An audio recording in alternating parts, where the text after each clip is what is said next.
Kazal, congratulations. I'm not surprised. I knew something big was coming. We knew you were working around the clock and speaking to a lot of investors. So a big round this time, and you're on track with, being one of the fastest growing in this space. Tell us first, what are the funds going to be used for? Have you taken a moment to savor this, or have you already been on the get-go?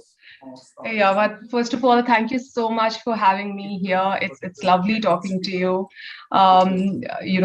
This has been going on for some time. Finally, it's out. I think we are, the team is already in action just figuring out the way forward. But in terms of utilizing the funds, right? We have three core areas that we want to focus on this year.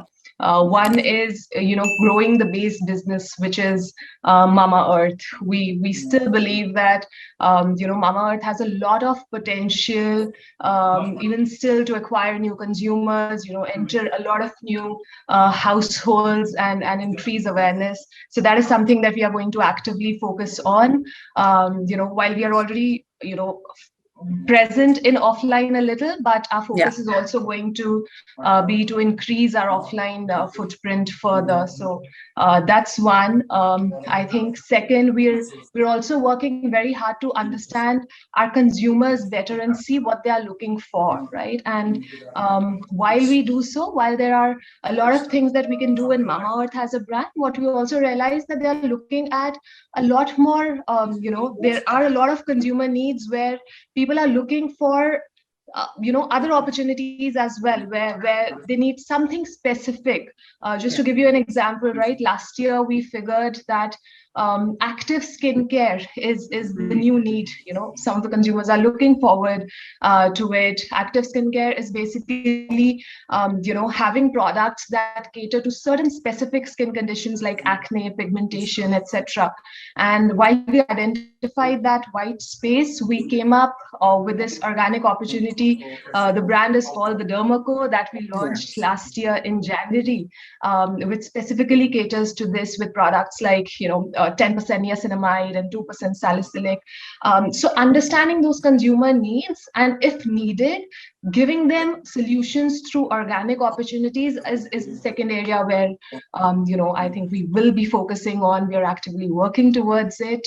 And third, I think, again, in the similar space, if there is any inorganic opportunity which further adds on to our organic portfolio in terms of solving a consumer need, we'll be open to evaluating those opportunities as well. So I think these are the three areas where we are actively as a team going to focus on. So is it too preliminary to ask you to break up the pie for me, if not in numbers, maybe just in terms of priority?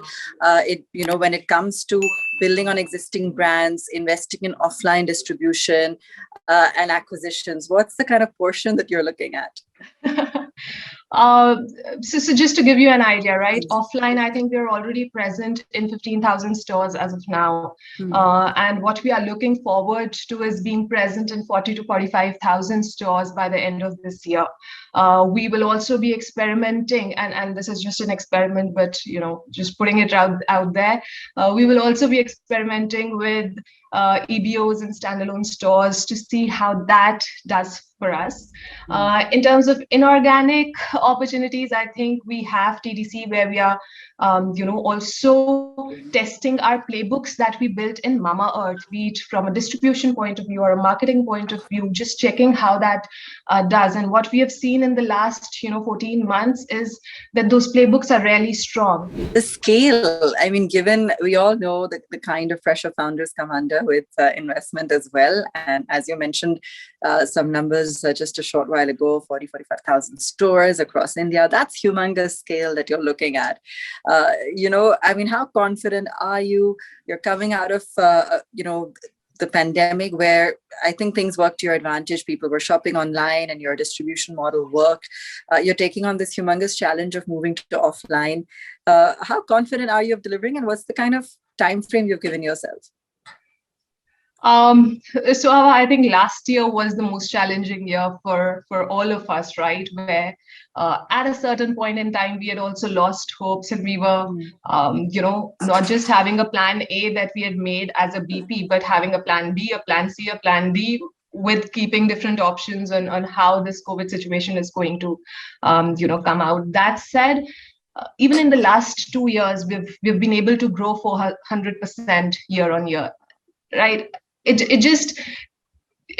just a testimony of how the team thinks, and how they are able to come up with solutions to some of these situations which keep happening. And I think if we were able to do it last year, the way forward also, what the team is planning for is we'll be able to deliver to that. If even right now, right, offline is not as prosperous an area like a D2C, where some of these tailwinds actually fueled the growth for companies like us.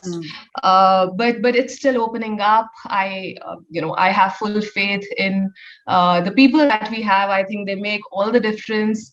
It's because of the people that we have reached where we are. And till the time we have certain plans in mind, just keeping my fingers crossed, but the team will help us sail through.